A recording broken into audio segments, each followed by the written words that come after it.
Expert training. We might as well get them all down. So the officials are actually experts. They have credentials.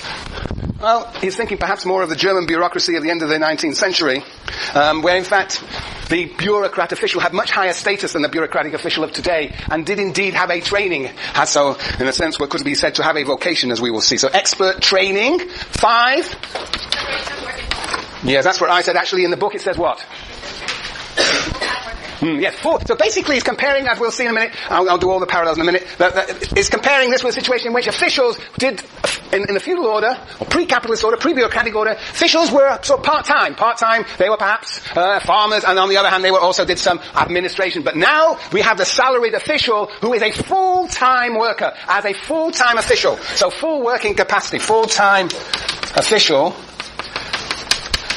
And that involves also the separation of home and work. Well, actually, he includes that, I think, in for some reason that escapes me, number 2. But anyway, so the idea is that now the workplace is no longer the home. It has a separate place, geographically separated from the home, and the official is a full-time occupant of an office. In Sprauho. And 6. And through rules. Rules. Everything is rule-bound. Management through rules. If you go to a bureaucracy and say, look, I want some exception, they say, no, we can't do it. The rule is, Yes, the rule is, the rule rules. The rule rules. Okay, so we have no clear hierarchy under patrimonialism. Management through documents. Actually, under patrimonialism, no documents. As we'll see in The Godfather. How does The Godfather rule? Not through documents, but hands up. Gone. Oral, word of mouth. Swearing on the name of their grandchildren. Word of mouth, right. So it's management through... Well, yes, reputation is important. Management through documents, through word of mouth. It's never written down, in fact. Customary rule, custom and practice. Custom and practice. Yes. Number 4, the expert training. Not much of an expert training here. What do we have instead of expert training? What do we have? What's the crucial? This is really central to patrimonialism. What is the contrast with expert, Alex?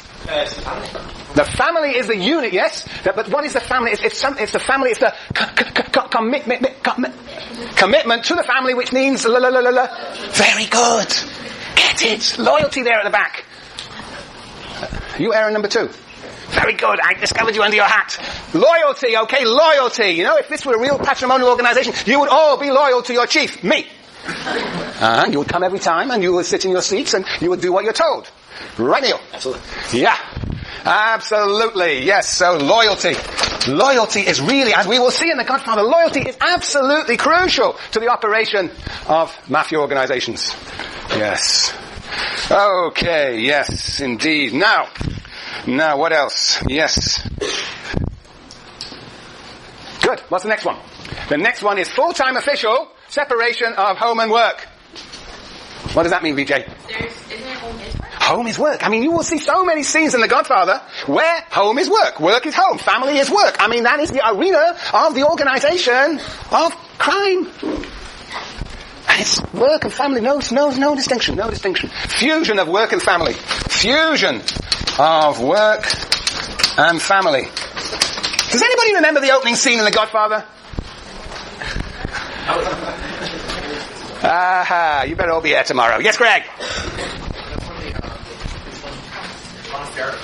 He goes to Don Corleone, asks him right there at his daughter's wedding, to kill the man that had beaten up his son. Right. There, at the time of the wedding, the Godfather is conducting his relationship with the client. The client in this case is the undertaker, I think it is, whose daughter has been beaten up by some thug, and he's asking the Godfather for execution of revenge. That is what the Godfather deals in all the time.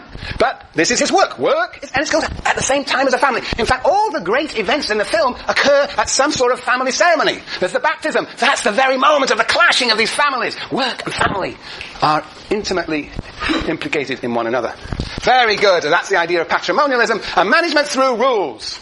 Well, it's not management through rules, that's for sure. Management through rules. Well, what is it?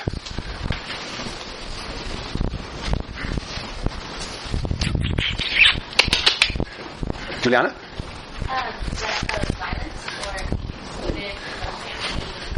Right, yes. Violence, exclusion from the family, yes. Yes. That links, yes. Tracy? How about giving the word? Giving your word. Yes, the point of the word, we've already got that though, really, under this management through word of mouth. Yes, yes, Jane. It's the authority of the patriarch and what he says. Yes, that's implicit in the whole thing. Very good. Implicit in the whole scheme. The authority of the chief, what he says goes, and he or she is not rule bound. Yes, Livia. Through violence and coercion. Yes, and well, this is sticking with the Godfather, that's true. But yes, violence is one aspect of it. Yes. Josephine. Charisma. Well, it could be. That's a personalistic rule. That is indeed the case. But actually, Weber's got something written down here. The other place where he refers explicitly to patrimonialism. Where is that? Page 198. Oh, who yawned? Who dares to yawn in this class? Very brave woman. Olivier, read on the 198, the last 3 lines before the new section. This, or 4 lines. This stands. Very good. Loud. You're great. This stands in extreme contrast to the regulation of all relationships through individual privileges. And bestows the favor, privileges. Which is absolutely dominant in patrimonialism. At least insofar as such relationships are not fixed by favored positions. Okay, so I think what Weber is saying is it's rule through privileges. Rule through privileges, favors. Actually, remember there was a favor, what was it? Was it that singer? What's it? Danny Fontaine? What was his name? Greg, you remember this, obviously.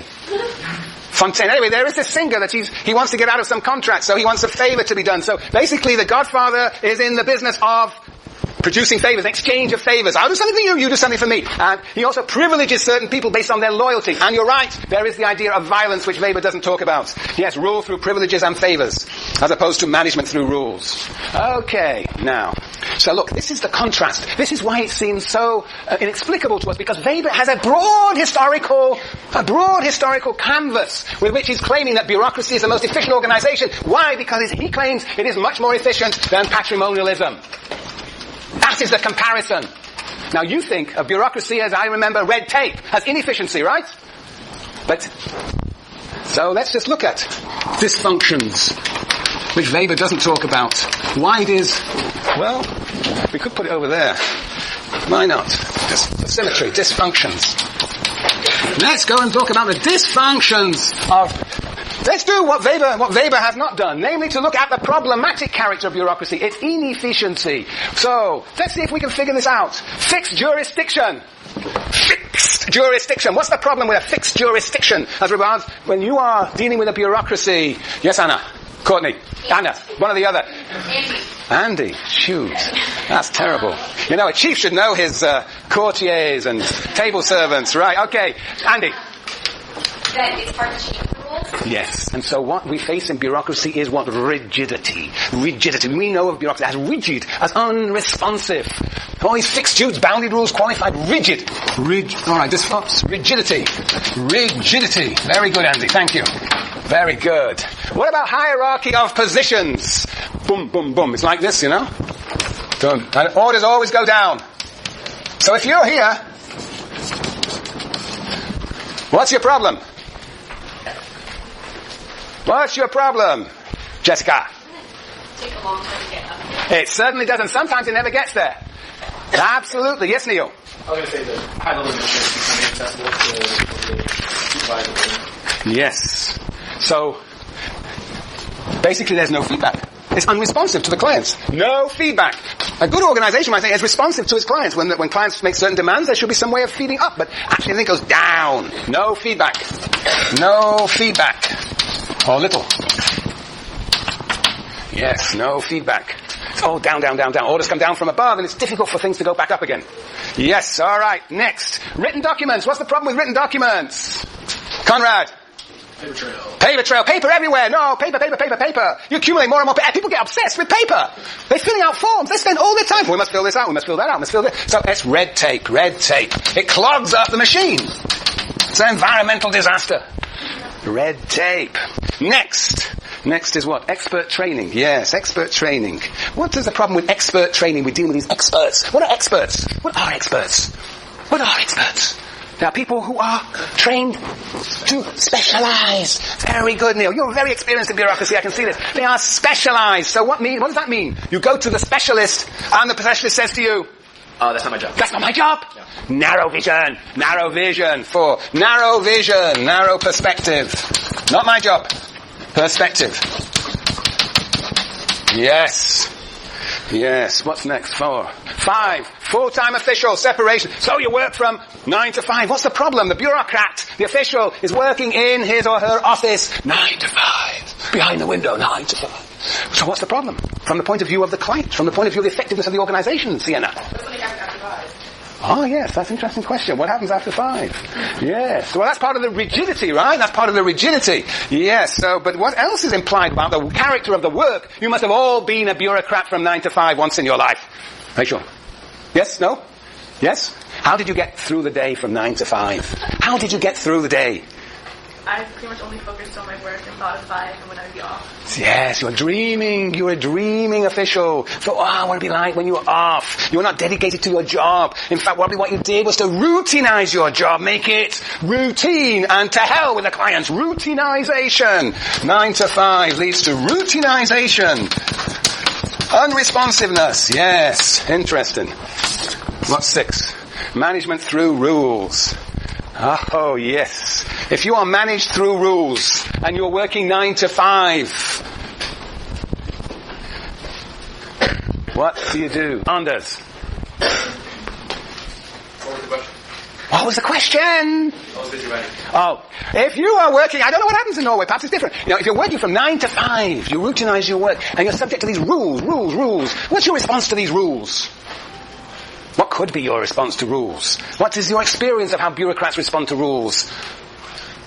You really are into this, aren't you, Neil? Really big bureaucracy. I'm in a really big bureaucracy. 7 years of experience. 7 years. Now that's called participant observation, extended participant lifelong participant observation in a bureaucracy. And so what do you do with rules? It makes it hard for people to adapt, and it doesn't empower leaders to make decisions outside of what the rules allow. But what do you do as a bureaucrat subject to these rules, as an official? You become a You do strictly what You do strictly. We work to rule. You use the rules to defend yourself from being actually asked to do things that you don't want to do. You don't want to show any initiative. It's the opposite of the work ethic. So it is work to rule. It is the most effective way of sabotaging an organization, if you're interested in knowing. Work to rule. This should be something you can take with you into your future life. Work to rule. These are the dysfunctions, the non-functionality dimensions corresponding to Weber's ideal type here. This is what Weber calls an ideal type, what we will call, it is a model of bureaucracy, how in principle it functions. But it is a one-sided view of bureaucracy because we know that it has all these dysfunctions. And actually, interestingly enough, there is much of US sociology after the Second World War associated with characters like Robert Merton and Peter Blau and Alvin Goldner and Philip Selznick. These characters spend all their time looking at the dysfunctions of bureaucracy as opposed to its functionality. But we have to remember that Weber's ideal type is constituted in relationship to patrimonialism. And he's saying that this is superior to this. That is the comparative dimension he's interested in. Sociologists have been more interested in this comparison. I saw a hand up, yes. Andy? Can you re-explain work to rule? Work to rule. Work to rule. Work to rule. Look, suppose your GSI is constituted as an official. We think of it as a bureaucratic official. What will they do? They'll work to rule. Well, I'm only supposed to work 20 hours a week. And I'm only supposed to have half an hour of office hours a week. And I'm only supposed to spend 2 hours grading exams. And so works, so completely devoid of the task, works to rule, follows the rules. And you will get no education. You'll get no education. But if they want to protest, that's what they will do. Work to rule. If I want to hold a meeting, they say, no, it's not in the contract, no, not coming to any meeting.